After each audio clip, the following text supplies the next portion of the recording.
important initiative. The government of Pakistan highly appreciates this support. Higher education has a very important link with development. It is very well recognized, and therefore, in both the initiatives that I happen to be involved in, Vision 2010 in 1998 and Vision 2025 in 2014, higher education and education was the centerpiece of the model of development that we developed. We are gathered here because we all believe in the power of education, the key force that will contribute to the social and economic uplift of Pakistan. I am pleased to note that the focus of the summit and the planned deliberations are very relevant for resolving the dilemma of connecting higher education to workforce development in Pakistan. Pakistan's estimated youth unemployment is between 8.5 to 10%, with 80% youth workforce having low level of education and poor skills base, primarily due to the gaps in quality, access, and relevance of the skills vis-a-vis what is needed in the market. Therefore, we have now developed a 7-point framework of excellence in higher education, which we hope Higher Education Commission will introduce next year to carry out a performance audit of each and every university of Pakistan. And the 7 pillars of this framework are: 1, academic excellence; 2, research and innovation; 3, industry-academia linkage. How much is that education relevant with the marketplace? 4th, what is the community engagement of that university? University isn't just supposed to be an ivory tower with all the professors and students having cream of the society there and no relevance with the outside society. Universities should also be a place of engagement with community and have their social contribution. 5, what is the technology capability of the university? How well is university placed for technology enablement of the students as well as its own function? Because for 300 years, the model of higher education did not change much because there was no technology in it. But now, because of this technology that has redefined our society and redefined the whole paradigm of education, particularly after COVID as well. So it is very important that universities are very strongly prepared for this, embracing the technology challenge. Then, how good is the corporate governance of a university? Because university is not just about teaching, it also is an organization, and it must be a high-performance organization.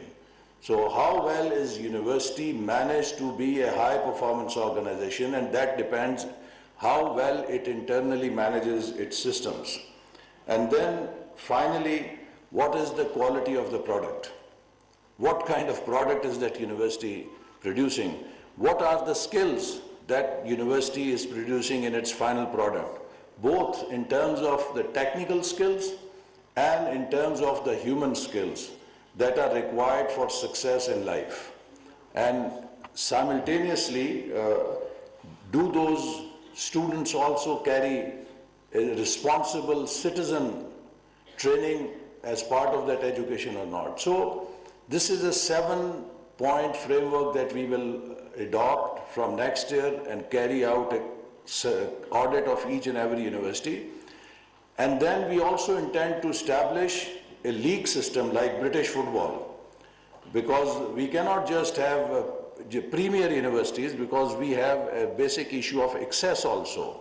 There are remote areas, underdeveloped areas. Not every poor child can come to big cities and have education. So there will be a national league of universities whose basic job will be to provide access to each and every young boy and girl to realize his or her dream of higher education, at least basic higher education. And then there will be a premier league, which will be the best and the most well-performing universities who will be then nurtured to join global league of good universities. They should qualify to become one of the top 200 universities in the world. So that is our vision of higher education, and we are committed to realizing it. Our youth has invested and continues to invest its faith and resources in the country's higher education system, but they are not being rewarded with the secured livelihoods after they graduate, regardless of the career path they choose. Youth in Pakistan are not only concerned about their education future, but also about their livelihoods, their mental health and well-being. That is why our ministry has already developed mental health psychosocial support handbook. Therefore, mainstreaming this group and its energy into socio-economic development process will be critical to the overall socio-economic development of Pakistan. The access to higher education is one of the keys to growth and development. Our government is committed to provide access to education to underprivileged segments of our society. Through higher education, they can bring them to mainstream, and that is only possible by providing equitable access to education, as I said.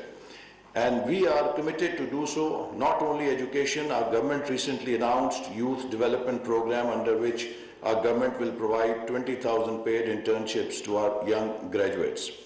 We also are launching a 5,000 scholarships for students from backward areas of Pakistan to give them access to quality education.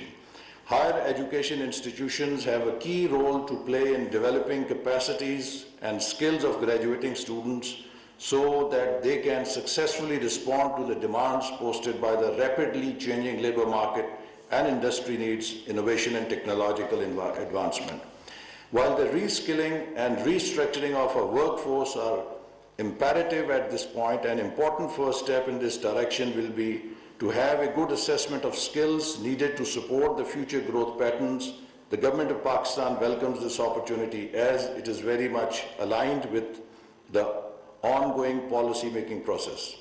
I will go on to say that the 21st century universities have moved away from the traditional higher education that focuses on disciplines in silos. Now it is about producing well-rounded, responsible citizens of the globe who are resilient and have the mind skills of learning and relearning to adapt to fast technological, environmental, social, and economic changes.